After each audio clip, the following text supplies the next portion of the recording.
How to find comment settings on TikTok. Now hello guys, in today's video I'm gonna show you how to find comment settings on TikTok. Now first open TikTok now and then click on your profile here.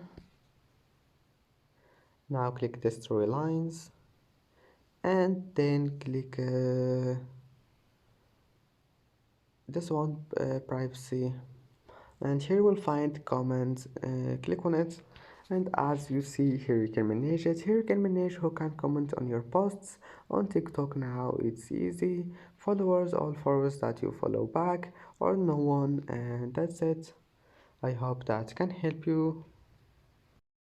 And that's it for today's video. If you like this video, please don't forget to like and don't forget to subscribe, and thank you for watching this video until the end, and see you in the next video.